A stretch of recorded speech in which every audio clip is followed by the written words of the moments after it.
Hello and welcome to this special show. We've got Warren Edward Buffett with us here on his maiden tour in India. At 81, he's still raring to go. What does he have in store for India? Let's start by chatting with Mr. Buffett. Thanks so much for joining us. First off, let's pick up your investments.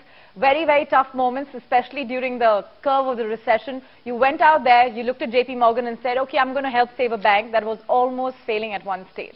What drives this thinking? What drives your investment strategy? Or is that the Buffett style? Well, it's what I like to do. I like to spend the time, the day working with businesses, working with people I like. I like watching Berkshire grow. It's a never-finished painting. I mean, every day when I go to the office, I feel that there's a chance of adding to the painting. And I can't think of anything I'd rather do in the world.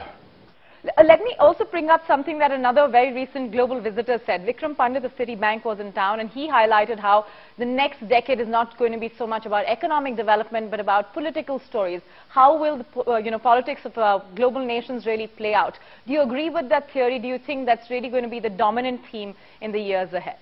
Well, they may be right in some aspect of how they see the world. That does not change my view of what we do one bit. I mean, I'm going to do the same thing. I don't care what Citibank is forecasting.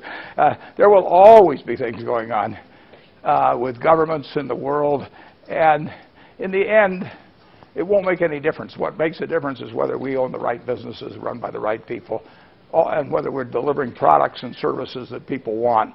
And I have never, in any way, had an investment decision, whether in stocks, bonds, or an entire business, that has been affected in one iota by any view about what the world is going to do, or some macro view or something like that. My partner, Mr. Munger, and I worked together for 50 years. We don't discuss, when we look at buying a business, we don't discuss anything about the world economy or what may happen or world tensions or anything of the sort, because we're buying the business for keeps. And the world's going to be here 10 years from now and 20 years from now. And we want businesses that are going to be serving more and more people when that time comes. When you look at driving sectors of growth, where do you see the true growth impulses coming in? Where is Buffett's eye? What are you narrowing down on? What sectors do you think could be the true stories that will deliver what you have actually so far seen in terms of earnings? We actually don't look for the growth sectors. I mean, we love growth when we find it. But we're perfectly willing to buy businesses that are relatively slow growth. Growth does not drive our investment decisions. Competitive advantage, good management, honest management, a sensible price, an ability to see where the company may be in 5 or 10 or 20 years. That's what drives our investment decisions. But I do not sit and rank industries by their growth potential at all. I am perfectly willing to go into a business that is not going to grow at all. I'd rather have it grow, but I'm perfectly willing to go into businesses that don't grow if they're good, solid, fundamental businesses. A quick question on the macroeconomic situation. Asian central banks are worth noticing at this stage. They seem to be trying to stay ahead by keeping the interest rate under a quick check. They're making sure, especially in China, for example, there have been several rate hikes. India has been closed. Do you think that's the ideal strategy for Asian central banks to do, keep ahead of the curve and keep interest rates tight? Well, central banks have to look at their country-by-country obligations and conditions. I mean, conditions in Brazil are not the same as the conditions in the United States, and they're not the same as conditions in Germany. So each central bank has a responsibility in terms of its own charter. We've given our own central bank in the United States this dual responsibility in terms of inflation and unemployment. But central banks generally, they're going to be run in a conscientious way. They're going to be run in an intelligent way. And sometimes they'll make mistakes. Most of the times they'll get it right. I have no idea about any given country's central bank policy now. I do think in the United States, the central bank has used most of the bullets that it has when it gets interest rates down to practically nothing. And we have this great fiscal stimulus going on in the United States by a budget deficit of 10% of GDP. I actually think that fiscal and monetary policy are important tools in an economy, but I think they are far less important than actually the natural resilience, say in the United States at least, of of capitalism and the market system. I think what will cause the United States to progress out of the recession it was in and into new prosperity may be helped in some ways by fiscal and monetary policy, but overwhelmingly it will be produced by individuals who are thinking, as we speak here, about how to turn out something better tomorrow for a huge market. And you know, whether Steve Jobs is going to come out with something new at Apple, if Microsoft comes up with something new, Amazon figures out a better way to distribute goods to people. All of those things are moving the economy forward, and they're far more important in the end than a central bank.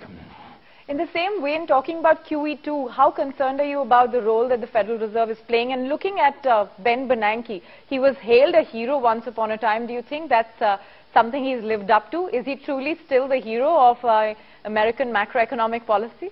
Well, I think that Chairman Bernanke was a huge hero in the fall of 2008 and made some very courageous, major decisions that kept that panic from developing into something far worse than it did.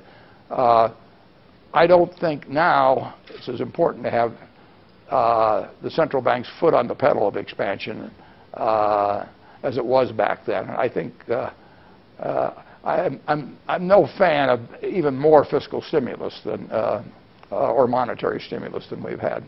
Let's talk about the American economy. Mr. Buffett, you've been talking about in great positive words since the time you've arrived in India. Talk to us about why you're positive on the U.S. economy. Where do you truly see the recovery green shoots, so to speak? And if you think that the economy is going to be so strong, then positively, what are we expecting America to deliver, and how do you expect America to deliver? What could be the risks associated with this comeback in the economic recovery? There is no risk to the U.S. economy in a longer term. The U.S. economy is going to do wonderfully over decades. Now, if you take the next 100 years, there will be 15 years that will be terrible for the economy. I just don't know which 15, and nobody else does either. It's the nature of capitalism and markets that they overshoot and they sometimes over-leverage, and we've had 15 recessions or panics in the United States since the country was founded, and we'll have more. But in the end, we always end up moving forward, and that'll continue. I have no worries about the U.S. economy over time. But the biggest risk to the world is nuclear, chemical, and biological threats of one sort or another, whether from rogue countries or rogue organizations or something of the sort. That threat won't go away. There will always be people who wish harm on their neighbors. And thousands of years ago, if you wished harm on your neighbor, you picked up a rock and threw it at him, and that was about the limit of the damage you could do. And gradually we went from that to bows and arrows and cannons and so on. Since the atomic bomb in 1945, the capacity to inflict harm on others has increased exponentially.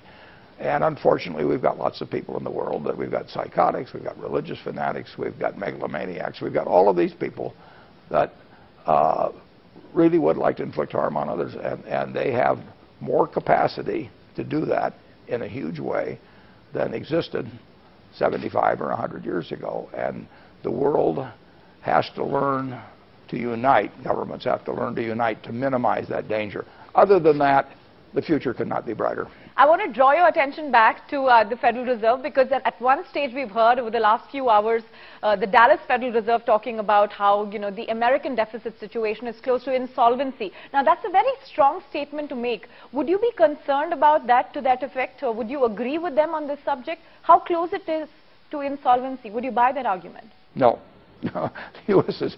couldn't be further from insolvent. I mean, if you look at the resources of the United States, you know, it is true we are running deficits that we should cut back on, and we will, I hope, very soon.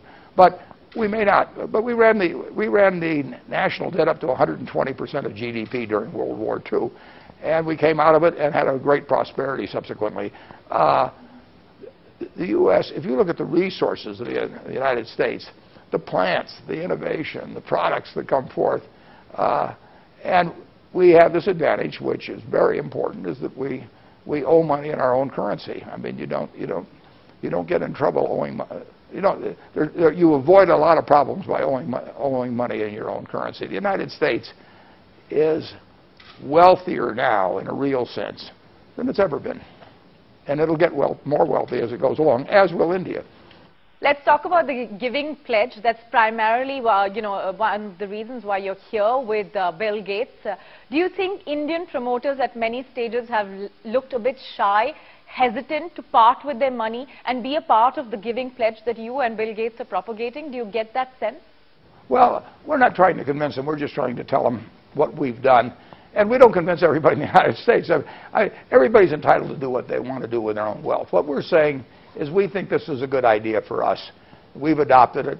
Many people in the United States agree with us. Many people don't. And that will be true around the world. All we want to do is tell people what we've done. If they like the idea, if it fits with their plans, it's terrific. I mean, you have, I believe it was, what, 1917 that Mr. Tata set up the charitable. I mean, he preceded Andrew Carnegie in a sense. So there's been plenty. Giving is something that transcends borders. I mean, it is an act of humanity. And you have very humane people here and rich humane people in India. And as they think about what they do with their wealth, some will decide to give a significant portion back to society and some won't. But that'll be true in the United States or Germany or wherever. I do think that when people join the Giving Pledge, that their act has some influence on others. So what our hope is that by people joining in on this now, that 20 years from now and 50 years from now, more people of wealth think about giving a significant part back to society. Mr. Warren Buffett, the succession plan that is going to be placed at Berkshire Hathaway, how do you see it happening? And given that your shoes are going to be huge for someone to fill, how well and how strong is your succession plan as on today? Do you think you put the pieces in place? A majority, when our board of directors meets, a majority of the time is spent talking about succession. And the board has identified 4 people that any one of the 4 could step into my shoes and in many respects do a better job. So if I should die tonight, the board would meet tomorrow morning and they know exactly who they would put in my job as chief executive. And that is a responsibility that I have and the board has always, to have a reservoir of at least a few people that could take my position and to have in mind which one they would actually do if it happened immediately. It's a job that it's the primary job of the board of directors, and we are in very good shape on this. We weren't in good shape 30 years ago. I mean, we did not have the reservoir of talent that we have now. Many years ago, my partner Charlie Munger would have followed me, but he's older than I am. So between the two of us, we're 167 years old. I mean, so he's not in a position to do it. But we have at least 4. There really are more than that, but that's the ones we've identified. What do you think is going to be the challenge of the successor who actually takes up your shoes? Biggest challenge? Well, the biggest challenge is they'll get compared with what I've done. And they will have to establish their own credentials. People are used to me. The managers are used to me. People who think about selling their businesses know I'm kind of a known quantity. So they know how I'm going to behave if they sell their business to me. And the managers know how I'm going to behave when they work with me. And when anybody new comes along, obviously people are going to spend the first year or 2 forming new judgments about that person. So in a sense, that person will have to earn his own spurs in a sense. But it'll happen. They'll be a little different than I will. But the important thing that they have to preserve is the culture of Berkshire Hathaway, which is letting really talented managers run their own businesses, being a wonderful home for people that may have to sell a good business for one reason or another. And that can be done, and it will be done. You've been revered around the world as the best investor ever born. How do you take that adulation, and what do you think is going to be your response to your millions and thousands of fans out here about the way you take your success? What is the success mantra of Warren Buffett? I just keep doing what I've been doing all my life and what I enjoy. It's nice to have a lot of investors come to Berkshire Hathaway's annual meeting or something of the sort, but I'm just painting the same painting that I've been painting for 60 plus years, and it doesn't change my life. I go to work at the same time, I eat the same food, I wear the same clothes, everything. I have a privileged life, but it's an unchanged life, and I work with people I love around me. They make my life easy. So I just can't complain about anything. I'd like to find something to complain about, but I just don't know what it would be.